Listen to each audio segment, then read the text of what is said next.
Hello అందరికీ, ఇది కూడా మా అత్త చీరే. మీ అత్త బాగానే ఇస్తుంది మీకు చీరలు అని అనుకుంటుర్రేమో. నేనేం బలవంతం చేస్తలేనండి, అస్సలు బలవంతం చేయను.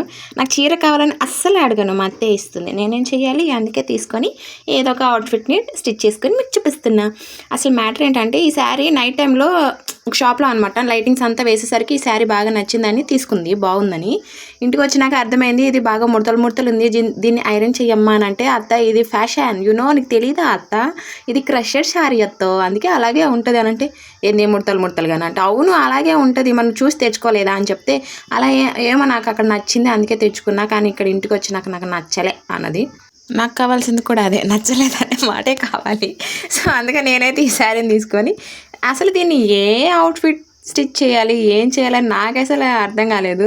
ఇది కట్టుకుంటే బాగుంటుందా, లేకపోతే అవుట్ఫిట్గా మారిస్తే బాగుంటుంది అనేది ఏం అర్థం కాలేదు. చాలాసేపు ఆలోచించి మొత్తానికి ఒక అవుట్ఫిట్ అయితే రెడీ చేశాను. సో అవుట్ఫిట్ ఎలా వచ్చిందనేది మీరు కూడా చూసేసేయండి. ఎలా ఉందనేది లాస్ట్లో నా వీడియో మొత్తం చూసిన తర్వాత కామెంట్ చేయండి.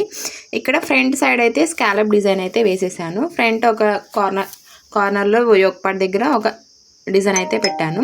అండ్ బ్యాక్ సైడ్ నెక్ వచ్చేసి నార్మలే. కింద ఇప్పుడు ఇది బుట్టలాగా ఉండాలని చెప్పి అది వేసేటప్పుడు కూడా గొడవే, ఎందుకు నువ్వు అసలే బుట్టలాగా ఉన్నావు, నీకెందుకు మళ్ళీ బుట్ట అనింది. మనం అసలు ఎవరు చెప్తే వినం, మనకు నచ్చిందే చేసుకుంటూ పోతాం. అందుకని నేను ఇక్కడ కింద క్యాన్ అయితే వేసాను, అది చూడటానికి బాగుంటుందని.